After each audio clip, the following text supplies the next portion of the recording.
3, 2. Good morning. I'm Muriel Bowser. I'm the mayor of Washington, D.C. We are located today in the Marion Barry building, and I am joined by our local law enforcement team as well as our federal partners to provide a briefing on the districts and federal partner preparation for the upcoming presidential inaugural activities in Washington, D.C. Before I start today, I want to acknowledge an incident this morning where 3 of our brave officers were responding to a residential location, and while attempting to apprehend an armed suspect, they were shot. We are fortunate that their injuries are not life-threatening, and we are grateful every day for the work of our officers and the dangers they face and their willingness to do this hard work to keep our city safe. You will hear from Chief Smith, who has been in contact with our officers and will continue to support them. We, as I said, are joined by members of my public safety team, including the Chief of Police for the Metropolitan Police Department, as well as officials from the United States Secret Service, the FBI, the United States Capitol Police, as well as the U.S. Park Police, the D.C. National Guard, and the United States Coast Guard. We are also joined by the General Manager for Metro WMATA. And so let me just begin with our briefing. As you well know, every 4 years our city supports the peaceful transition of power. We are proud of that responsibility and grateful to our federal partners, local agencies, and community members who work together to ensure a safe event. We are here today to discuss preparations for the upcoming 60th presidential inauguration. And the Secret Service, while the Secret Service is leading the security effort, the district is working closely with the Secret Service and other federal partners.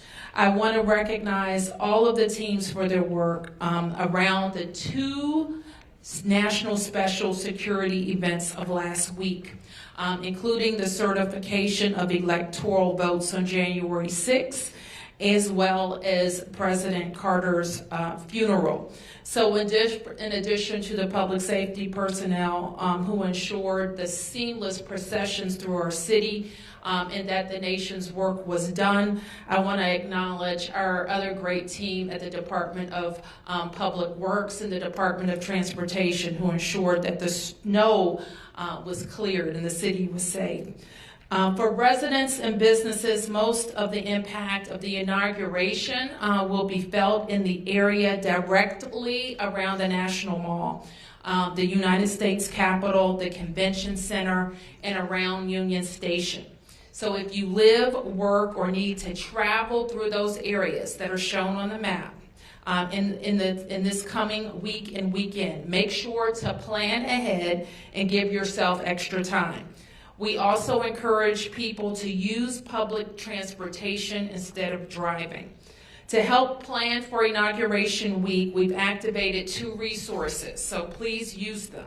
Our official website is inauguration.dc.gov, inauguration.dc.gov, which provides essential information for residents, businesses, and visitors, and a free text service. The residents and visitors should text DC Inaug, that's DCINAUG, to 888-777. 888-777 for updates on road closures, traffic updates, and more. In addition to this, we also know that we're expecting very cold temperatures throughout this period. So if you plan to be outside, dress appropriately. We also have our human services teams in the community working to make sure everyone gets into shelter. I encourage everyone to look out for each other. Use 311 for a shelter hotline. check on seniors and neighbors, and make sure you clear your sidewalks and continue to prioritize safety. So with that, I want to turn this portion of the discussion over to our law enforcement officials, starting with the United States Secret Service, who leads this National Special Security event.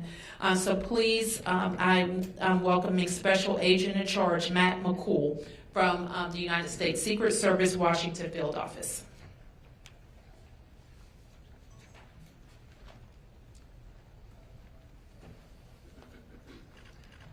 Thank you, Muriel Bowser, for your introduction.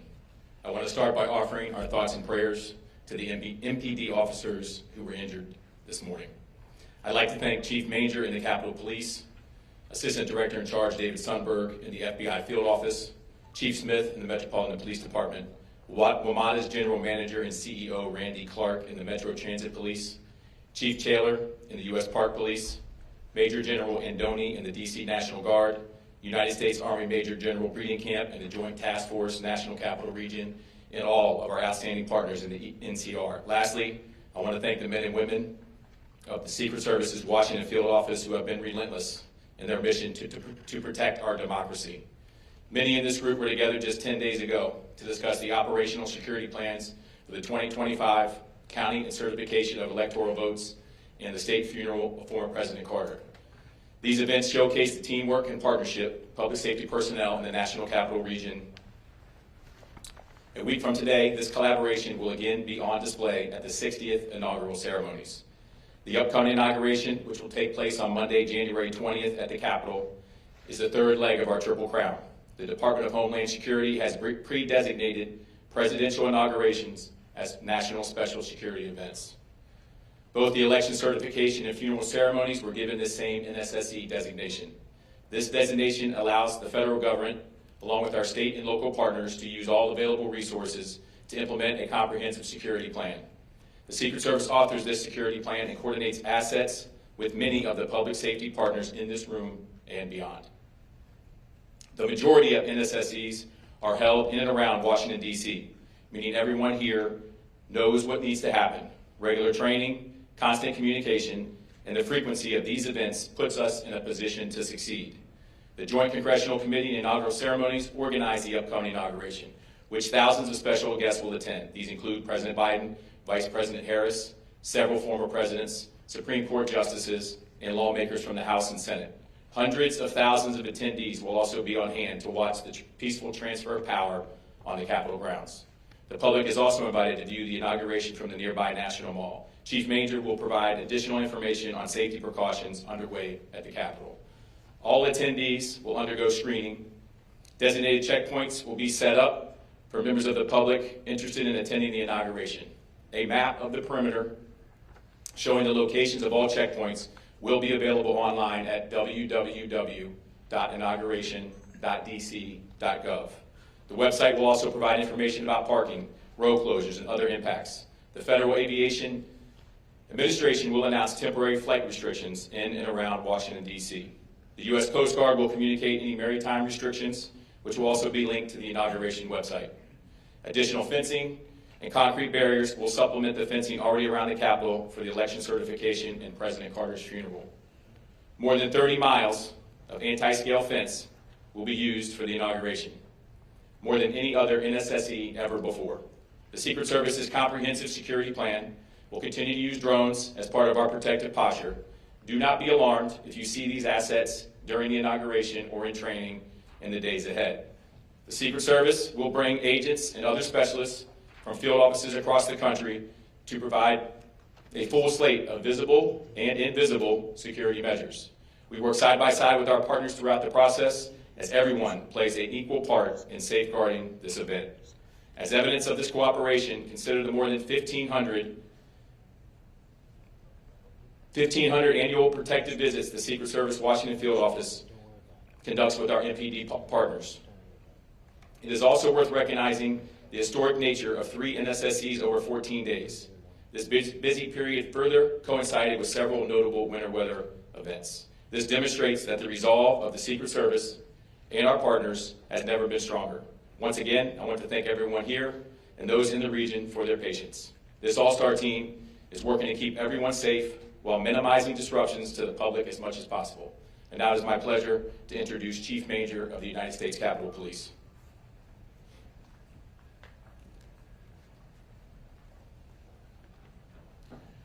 Thank you, Matt.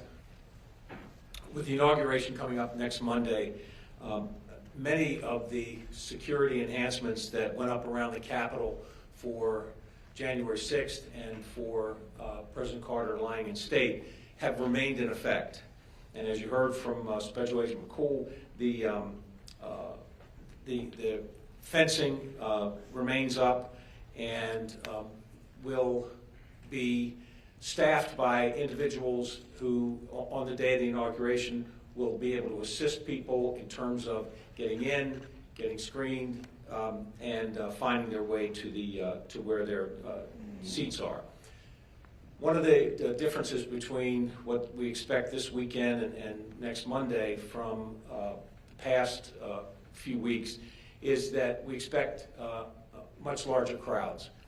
There are going to be nearly 250,000 ticketed guests attending the inauguration. In addition to that, there will be folks that are showing up to participate in a number of demonstrations that will be in the downtown area. We have on Saturday the People's March. It will be at the Lincoln Memorial, and they expect there may be 10,000 to 15,000 people at that event.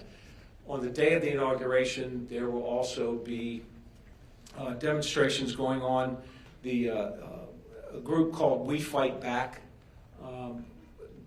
expects, they on their permit ad said they expect about 10,000 people, and that will be in a couple of locations in the downtown area on Monday. The biggest threat, I think, for all of us remains the lone actor. Just in the past week, while President Carter was lying in state, we had 2 lone actors show up at the Capitol. One trying to bring in knives and a machete, another one who was trying to, what I believe, to disrupt the proceedings by setting their car on fire down in the Peace Circle area. U.S. Capitol Police were able to interdict these folks before they had a chance to do any harm. But that threat of the lone actor remains the biggest justification for us being at this heightened state of alert throughout the next week. There will be folks along the fence line to assist the public in getting in to the inauguration for those that have tickets, and you'll hear from Metro. They're opening up early. The gates are opening up early, and we encourage people to show up early just because of the size of the crowds that we expect. And I'll close by saying that while we have around 250,000 ticketed guests for the inauguration, there are ticket scams that are ongoing, and people should be aware of the fact that there are these scams going on. So before anybody buys a ticket, make sure that you're getting a ticket from a reliable source, which at this point is mostly a member of Congress or someone who is in a position to be able to have the legitimate tickets. Thank you, Chief. With that, I would like to call Agent Sundberg from the FBI.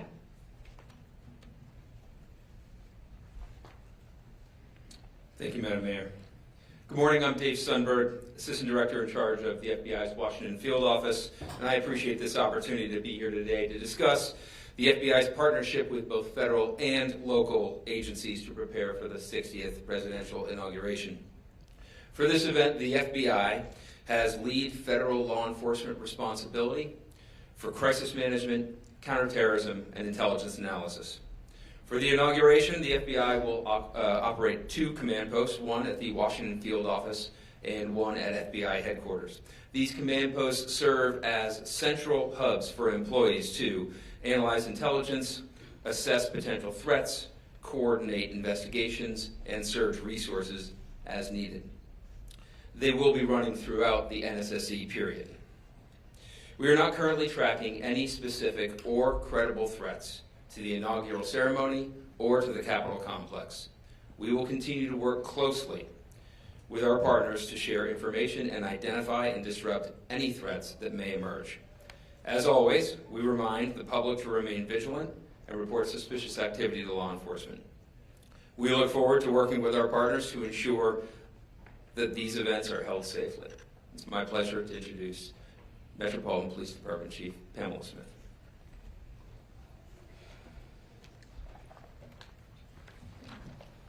Good morning, and thank you, Director Sundberg. I'm Chief Pamela A. Smith, Chief of Police for the Metropolitan Police Department here in Washington, D.C. Allow me to begin by just sharing just a few comments about the tragic incident that occurred this morning with our 3 officers. I'm happy to say that they are doing okay. It's such an unfortunate incident when officers are responding to a particular location based on a call, and this kind of incident ensues. Thank you to those agencies and department heads who have reached out. Continue to keep our officers in prayer as they journey to their space of good health. To talk a little bit about the National Special Security event with the 2025 presidential inauguration, what I will say is that there are no law enforcement agencies that are more unified than those trusted with securing the presidential inauguration. And I would like to thank everyone who's here today that have supported this city for their collaboration. Our message today is very direct. We're prepared. The men and women of the Metropolitan Police Department, DC government, and our partners are fully prepared for the 60th presidential inauguration.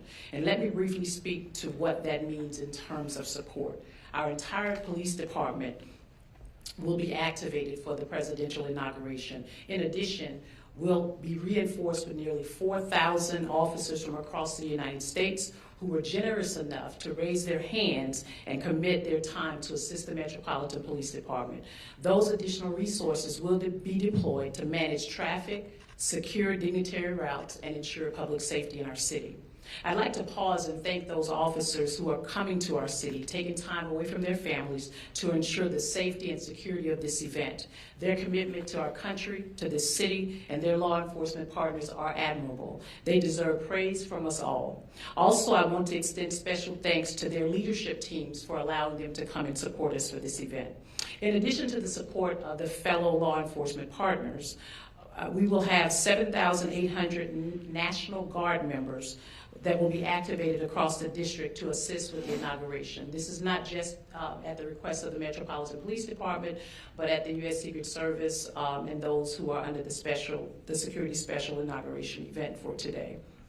For the upcoming election, inauguration, sorry. While we're focusing on the presidential inauguration, I want our residents and businesses to know that we remain fully committed to delivering comprehensive police services across all 7 of the city's districts during this period.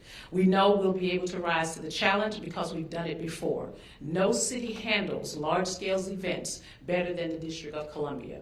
This month alone, in collaboration with our partners, we've successfully secured 2 national special security events, the counting and certification of the electoral votes, and the state funeral for former U.S. President Jimmy Carter. Both events were successful because our agencies worked together to develop and execute a comprehensive security plan. The 60th presidential inauguration is no different. Our inaugural planning committee has spent the past year working with federal and local partners to ensure the proper measures are in place. To those planning to attend the presidential inauguration or post-inauguration events, be prepared for security checkpoints and an extensive perimeter downtown. Road closures will go into effect early Sunday morning, January 19th. We ask that you avoid driving if at all possible and use our metro stations as a better option to get around. There will be several closures that will also impact the areas around the Washington Convention Center, Capital One Arena, Union Station, and the National Cathedral. Details are available at inauguration.dc.gov, and we encourage you to plan ahead. As the inaugural events unfold, our state-of-the-art Joint Operations Command Center will monitor events in real time, leveraging an expanded camera network to manage crowds and security checkpoints. We'll be ready to respond quickly to any situation. And please note that MPD will ensure your right to peacefully protest and assemble. However, I want to reiterate, as I always have, that violence, destruction, and unlawful behavior will not be tolerated. Offenders will face swift and decisive consequences. On last Friday, a group of protesters outside of the National Archives broke the law and began tearing down signage. Our Special Operations Division was deployed and quickly moved in and made 7 arrests, 6 for unlawful entry and 1 for crossing a police line. We will maintain that swift response to any similar activity that plays out across our city, and we will not tolerate any violence. We want people to come to the District of Columbia to enjoy our city, but those who break the law will be arrested and will be held accountable for their actions. We also ask for your help in making sure that everyone stays safe by being an extra pair of eyes and ears. If you see something, say something. Report suspicious activity to 911 or submit tips to 202-727-9099 via text to 50411 or online at iwatchdc.org. In addition to DC government's 60th presidential inauguration website, MPD will be providing updates on road closures and security impacts through our social media channels. And finally, I'd like to thank the men and women of the Metropolitan Police Department and recognize their dedication and hard work to support the presidential inauguration. Thank you for your cooperation, and thank you in advance for your patience. Together, we will ensure a safe and successful presidential inauguration. Now, I'll turn it over to Metro General Manager Randy Clark to discuss impacts on the Metro system. Good morning, everyone. As the Chief said, I'm Randy Clark, the WMATA General Manager. I want to thank the Mayor for having us here today with all of our partners. Obviously, a very successful week with 2 national security events, and as the Mayor and I were discussing earlier, a pretty significant weather event. And I think these partnerships demonstrate everyone working together got us through that, and we look forward to doing that again for the upcoming inauguration. I'm going to take a moment and go through generally some pretty significant service impacts, because I think that's going to be the most impactful for people visiting the inauguration and local residents. But just highlighting, this is again not Metro's first inauguration, just like all the agencies up here. Our Transit Police Department is led by Chief Anzalo. This will actually be his 10th inauguration, working both for DC, MPD, and now us. We feel very confident with the measures we put in place, a lot of preparedness. We have 15 other law enforcement transit police agencies around the country, similar to as Chief Smith mentioned, to come in and supplement our workforce. We also have our National Guard partners, which we very much appreciate, and TSA. So probably throughout the Metro system, we'll have over 900 security uniform personnel to keep people safe. They'll be walking trains, they'll be in platforms, bus areas. The whole idea is to get ahead of something, see something, say something, lots of uniform personnel to keep people safe. Additionally, there'll be lots of signage out through all the system, really explaining to people where they can go and where they can't go. I want to highlight WMATA.com/inauguration for people that are really trying to get some granular information. We'll go through that in a little bit more detail. So as Chief Manger said, we did get a request from the Secret Service and Capitol Police, and we are going to be opening the Metro Rail system at 4 a.m. the day of inauguration to help with crowds. We will have increased service throughout the day as well. On the red line, we expect 4-minute frequency all day long, 8 minutes on all the other lines, and the yellow line we're going to extend to Greenbelt, so we can really connect Virginia, Maryland, and DC all together on those lines. There are some significant station closures, though, at the request of Secret Service as well. McPherson Square Station, Federal Triangle, and Smithsonian, those are on the blue, orange, and silver lines. They will all be closed. The green, yellow lines, we're going to have Mount Vernon Square and Archive stations closed. Now, we are going to run service through those stations. That just means people will not be able to enter or exit those stations. We will be running trains through those stations. There are some additional station closures and entrance closures at other times, specifically Farragut West. Half the station will be open, but we will have entrance open. At Metro Center, the same thing. Gallery Place, Judiciary Square, and then Union Station. So there's obviously other events outside of inauguration going on. Again, WMATA.com/inauguration for those specific things.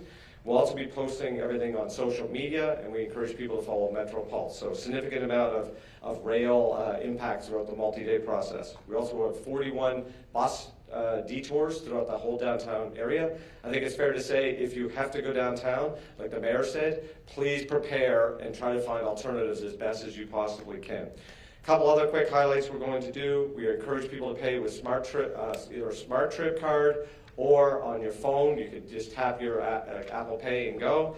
The other thing is we are coming out with our inaugural commemorative Smart Trip card with President Trump on it. It's going to be available at 16 stations, and I believe we're posting those at stations on January 15th. Lastly, I just want to thank all the Metro staff, and just like every other leader up here. This is an incredible partnership. I've been in multiple cities doing a lot of events. There's nothing better than how it's done here in the National Capital Region. But the men and women at Metro have been working nonstop for over a week, dealing with 2 snow events, 2 national security events, and just running regular service. So just want to take a moment and recognize all their hard work, and thank you. Thank you, Mayor. Thank you. I also want to recognize that I've been joined by the city administrator for the district, Kevin Donahue, the director of DC Homeland Security, Clint Osborne, and the deputy mayor for public safety and justice, Lindsay Apia. So with that, we'll take a few questions. Yes, please introduce yourself. And I think you have a microphone coming.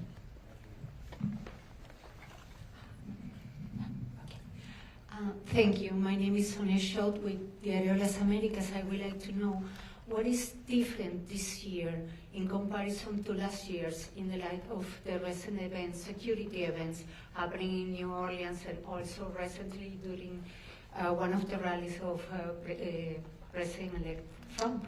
Let me ask Agent McCool to address that. So I would say what's different is we are in a higher threat environment. Yeah. Yeah, given what's the the events. difference in comparison to last year's? What is the difference in comparison to the last inauguration or previous inauguration? Last inauguration. Yeah. I would say we have a slightly more robust security plan. We've been planning for this event for 12 months, along with our partners. It's an ever-changing threat environment, and so we stay flexible. If we see that, hey, we need to shore this particular checkpoint up, we do that. So what's different? We've learned. This is our 5th NSSE this year in the Washington field office. We've done 83 NSSEs. Each one we take a look at, and if there's areas where we need to improve, we do it. But what I can tell you is that we are 100% confident in the plan that we have put in place for this inauguration, that the public and our protectees will be safe. And can you give a number of people who are going to be put in place in order to law enforcement agents? So there'll be approximately 25,000 law enforcement and military personnel on site to secure the event. Yes. Thank you very much. Gabriella Border with Reuters. Do you have an estimate on how many people are going to be coming into town between Saturday's demonstration and Monday's inauguration? And do you have any idea how many residents are going to be leaving town during that period? I don't know how many residents are going to be leaving town. It is a holiday weekend, so I would expect that it will be similar numbers of personal travel on that weekend. So let me just ask the chief to speak to any other estimates from the permits that we have on hand. And Chief Major spoke to a number that he's aware of ticketed event totals. But beyond that, we don't get in the business of estimating how many people. We look at the data that we have for people who have tickets and the like. So, Chief. So we do have on January 20th approximately about 12 First Amendment activities. One in particular on the 19th is the People's March, which we have an estimate of about, initially the permit said about 50,000 people. I think as of today, we're looking at about maybe 25,000 or less. We will be prepared. We've dealt with this group size before during the last inauguration. I think it was called the Women's March at that time, and now it's the People's March. And we will be prepared. And that's the largest event with respect to numbers of people coming into the city. Again, we don't have numbers, but we will be prepared to address any large groups that come to our city. Between the People's March and the large crowds of Trump supporters that are going to be coming into the city, are you aware of any counter-protests or potential for tension between these groups of people, and what measures specifically are you taking to ensure that everyone can voice their thoughts safely in a very politically volatile weekend? Well, as I've stated before, we want people to come and voice their opinion safely. We have our civil disturbance unit. Every team will be activated here across the city. As I stated before, we have approximately 4,000 law enforcement officers who are providing support here in the city. And we also have the opportunity, we have the Council of Government, where we are an association of police chiefs in this region. So if there's any support that we need, we know how to break glass and ask for those resources in a very quick and swift manner. Any other questions? Yes. You said that. Oh, here we go. Mm-hmm. Thank you. Nathan Worcester, Epic Times. You mentioned that there was no specific or credible threats, and you mentioned, Chief Major, that there was more of a concern with a potential lone actor. Are there any indications that there could be groups similar to the ones who showed up at the DNC this summer and refused to disperse, leading to dozens of arrests?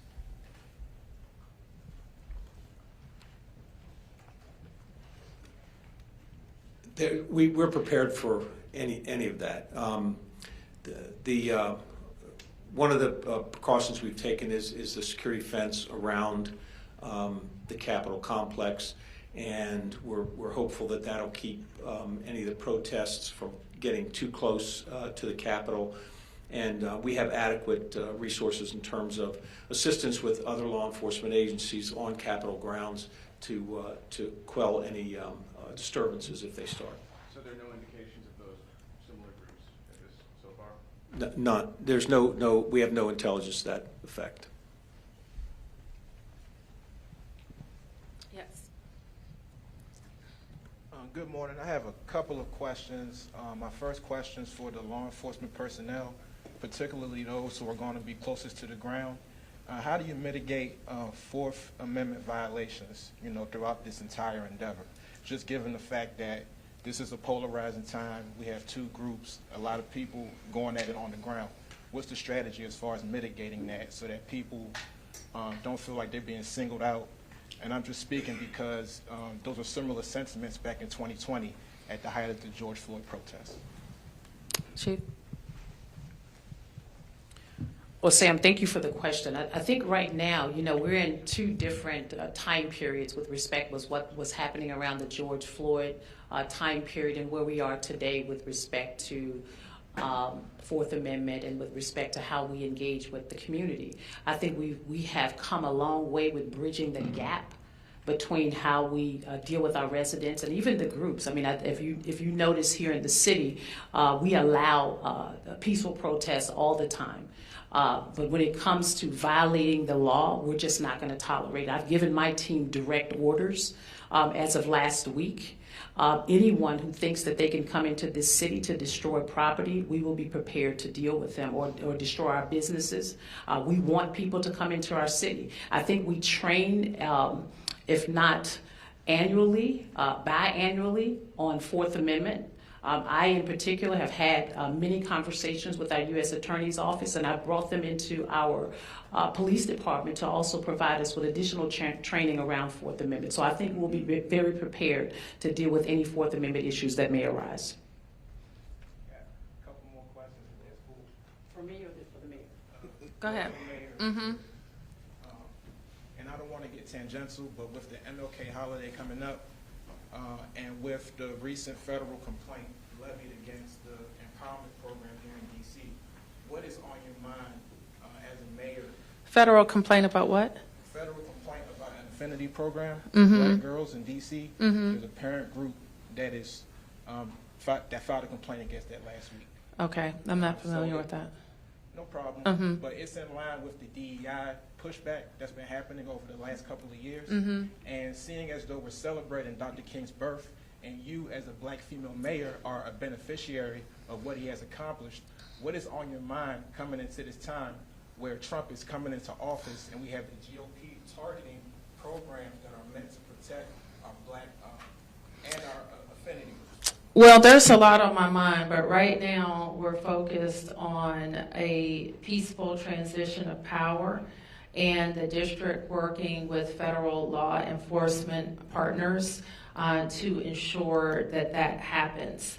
I think there's going to be a lot of time and space for policy discussions, both those policy discussions where there's agreement and where there's disagreement. Obviously, in Washington, D.C., we embrace our values that that make us a strong and diverse city. Who else has questions? Yes. Hold on. That was the last question. Next question. Next question. Two questions. First for the chief. I know you mentioned other agencies coming in to help. For residents here, when can they start to expect to see those other police forces, and when can they expect to see them leave the area? Don't you want to keep them around? So I think we will most likely see them coming in roughly around the 18th and or the 19th. We did ask if we could have a group that would come in earlier to help support us for the People's March, and roughly around 100 or so officers, and I'm assuming right after the inauguration, as long as nothing else transpires beyond that date, we anticipate releasing them to go back to their home states. One more question, if I could, for the mayor. I know we're starting to see numbers come in as far as the cost for building the stage outside the Wilson building for the inauguration.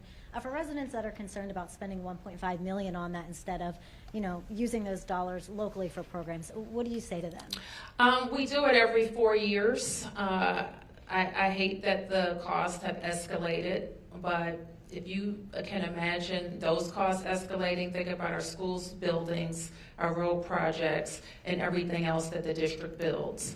And then you'll understand some of the pressures we have with our capital budget. So things are more expensive, and I think people recognize that as the host city, and the importance of us having our building on Pennsylvania Avenue and being the only jurisdiction that can participate in that way is powerful. So while I don't like that the costs have gone up so much, I think it's important to do it every 4 years. Any other questions here? With Telemundo 44. I wanted to thank you for giving us that update on what happened this morning. I was wondering if there's any more information on the suspect. Is mental health, was that a factor? Anything else you can share? I only know anecdotally that it would appear that the resident did have some mental health issues. I hesitate to say that because that's not, I didn't get my medical degree yesterday, but we are concerned that that was a problem. Yes. Chief Smith. There you I are. got that? Mm-hmm. Okay, I just didn't know where you were. Chief Smith, you say that your department is prepared, but I want to note that just a little while ago, the FOP, Greg Pemberton, has put out a press release in which he notes that the size of the force is its lowest in 50 years, that you're using excessive overtime, which is leading to exhaustion and mental exhaustion and physical exhaustion by these officers. And he says, quote, it has reduced the effectiveness of the force. And I wonder if you have a comment on that. Well, I think that one thing that I will say is that we are low in numbers, and I don't think that's any different from a lot of the other partners that are here today. What I will say is that our officers are resilient. I will also state that over the last 2 years, 2.5 years, to be honest, our officers have been engaged in a mental health and wellness program that we have here at the Metropolitan Police Department. My predecessor stood that up prior to my arrival as the Chief Equity Officer. And we will do everything we can to ensure that our officers get the appropriate arrest. I'm an advocate for making sure that mental health and wellness is on the forefront of my mind as well as the forefront of the officers. And we will continue to support our officers to ensure that they are healthy and that they get the appropriate rest they need with respect to providing support for our city. But if I have one follow-up, the size of the force is I mean, 4 years ago, you probably would have had 3,700 to 3,800 officers 4 years ago. You're down below 3,200. How much of a stress is that on your department? I think when you think about it, I mean, it's certainly a stress without having the particular numbers that we're looking to obtain. But I also know that we've been leveraging that with technology, right? We do recognize that our officers can't be at all places at all times, which is why we have expanded our CCTV coverage across the city, and we've stood up the Real-Time Crime Center to help support with the eyes and ears across our city. So this would be a good time to mention to all the young people looking at how you can serve your country. MPD is hiring, as is, I think, every agency here. So law enforcement is a great career. So think about serving your nation's capital in some way. Did you get a question? Okay, yeah. Hey, Ellie Silverman with the Washington Post. Thanks for taking so many questions. I had a clarifying question. I think this would be for Special Agent McCool, but when you mentioned the 25,000 law enforcement and military personnel, did that include the numbers that Chief Smith shared about MPD's full activation, the additional 4,000 officers, or even the Capitol Police officers, or is it in addition? That number is all encompassing. Got So it. it includes everything they mentioned. Thank you. Yep. Mayor Josh Chapin here at 7 News. Sorry if I walked in late and you guys talked about this already, but I think there's certainly a little bit of buzz in the city about what happened on the football field last night. So if you care to comment on that, but that tied into the RFK stadium stuff. I'm just curious, shovels in the ground, you know, there was some reporting we did yesterday saying that we're going to see some more construction equipment over there. Yes. So I think sort of a twofold Commanders RFK question is what I'm asking. Yes, go Commanders, beat the Lions. Let me just say that. And I just want to congratulate the organization and all the long-suffering fans who are feeling really good this morning. And to win this playoff game, I think I saw it reported that Jaden Daniels was 5 years old. The last time the the Commanders won a playoff game. So it's a great day. And it is true that the city, through Events DC, will begin demolishing the current stadium. It has been long planned and discussed and permitted. It's going to be a selective demolition, which means it won't be a big implosion. It's going to happen over the course of many, many months, and you'll begin to see construction equipment and materials there. All right. Yes. Hi, Rebecca with 7 News. I guess this would be a question for Secret Service and for potentially Capitol Police. If you can paint a picture for folks either new to the area or are unfamiliar with NSSEs, layman's terms, what can they expect visually and as well as invisibly? Are we talking, say, the union level security, if you can paint a picture for us? So we don't discuss all our means and methods, but I can discuss what they will see.